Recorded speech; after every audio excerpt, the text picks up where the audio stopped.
तो आज का जो शेयर रहने वाला है वो है आपका असाही इंडिया ग्लास लिमिटेड। ठीक है, अभी शेयर को देखोगे तो रॉकेट है ऑब्वियसली।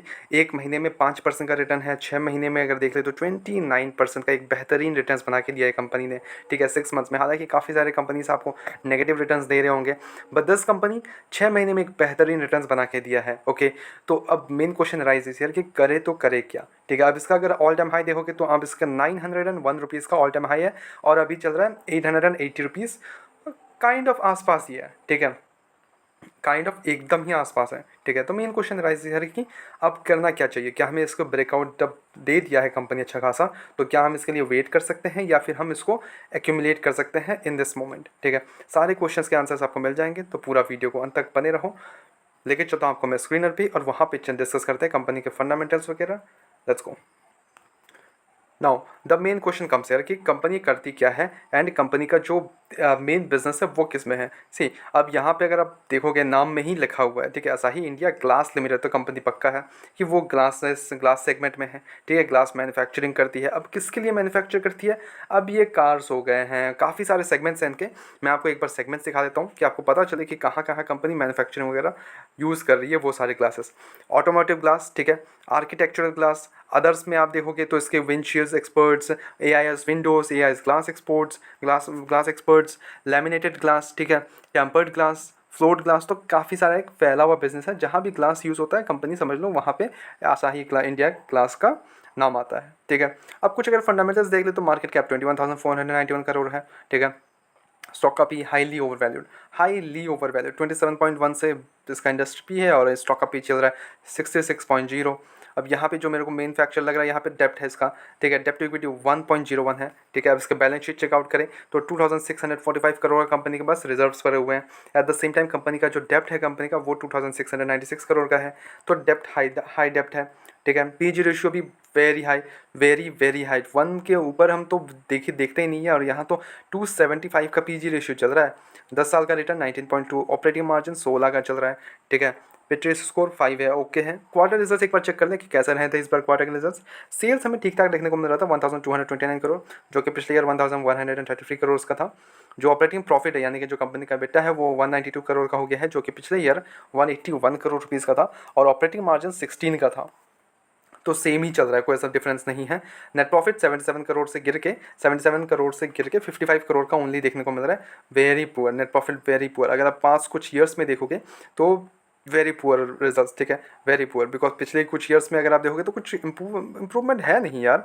जून 2022 में इसके देखने को मिल रहा था हमें 106 crore rupees, now it's 55 crore rupees. मतलब ये 5 साल में गिर गई है कंपनी। ठीक है, अर्निंग पर शेयर भी 3.21 से गिर के 2.31 देखने को मिल रहा है। तो गिरावट देखने को मिल रही है हमें यहाँ पे हर एक फैक्टर में। इन्वेस्टर्स का अगर भरोसा देख ले तो 54% अपने प्रमोटर्स के पास स्टेक है, एफआईएस के पास 3% का स्टेक है, यहाँ भी घटा लिया गया है। डीआईएस के पास हालांकि 1.78% का स्टेक है। पब्लिक के पास 40% का स्टेक है। पब्लिक के पास एक वेरी हाई स्टेक है, बहुत ज़्यादा हाई स्टेक है पब्लिक के पास।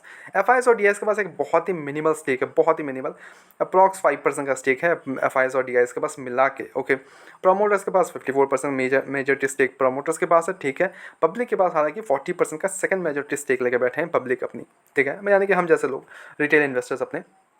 Now the main question comes here, see, मेरे लिए मेरे कुछ भी क्राइटेरिया में कंपनी फिट नहीं हो रही है। Yes I know, business okay है, कोई इशूज़ नहीं है, बट से मेरे क्राइटेरिया में फिट नहीं हो रही। अब देखो मेरा क्राइटेरिया क्या होता है, ये डिफर करता है हर एक पर्सन के हिसाब से, आप किस में इन्वेस्ट कर रहे हो। मेरा ये होता है कि उसमें कंपनी में लो डेप्थ रहे। ठीक है, डेप्थ नहीं होना चाहिए ताकि वो कंपनी ग्रोथ पे फोकस कर सके। रिजल्ट्स अच्छे होने चाहिए, no doubt in this. Yes, 1-2 quarter okay okay चलता है, बट देन कंटिन्यूसली इसमें ग्रोथ दिखना चाहिए हमें। प्रीवियस कुछ ईयर्सों से ग्रोथ देखना चाहिए, जो कि इस कंपनी में मिसिंग है। ठीक है, जो कि इस कंपनी में मिसिंग लग रहा है मेरे को। नेट प्रॉफिट अगर आप देखोगे तो कुछ ईयर्स से कम ही होते जा रहे हैं, तो यहाँ पे ग्रोथ फैक्टर काम नहीं कर रहा है।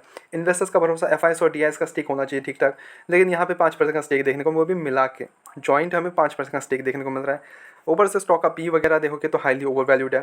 ठीक है, पीजी रेशियो इसका 275 का चल रहा है, जो कि 1 के अंदर प्रेफरेबल होता है हमेशा। डेप्ट टू इक्विटी वेरी हाई। ठीक है, मैं 0.5 के ऊपर तो प्रेफर भी नहीं करता, बट यहाँ पे तो 1.101 है, वेरी हाई।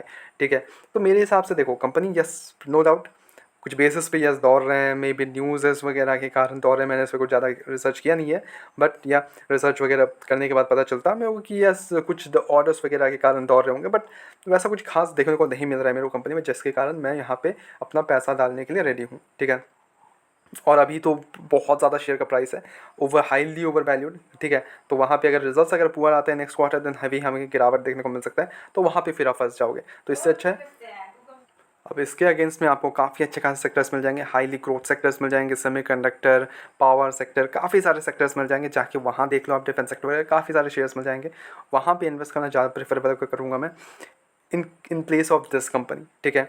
वहाँ ज़्यादा पसंदीदा होगा, बिकॉज हाईली ओवर वैल्यू, डेप्ट, इन्वेस्टर्स का भरोसा, तो काफ़ी सारे मिसिंग है यहाँ पे पॉइंट्स, ठीक है। कोई भी बाय एंड सेल रिकमेंडेशन बिल्कुल भी नहीं है, ओनली सजेशंस है, to take it as a suggestion and then go ahead and research on your own and then do the investment, ठीक है। ऐसे रेगुलर अपडेट्स के लिए चैनल को सब्सक्राइब करो, वीडियो को लाइक करो, मिलता है नेक्स्ट वीडियोस में।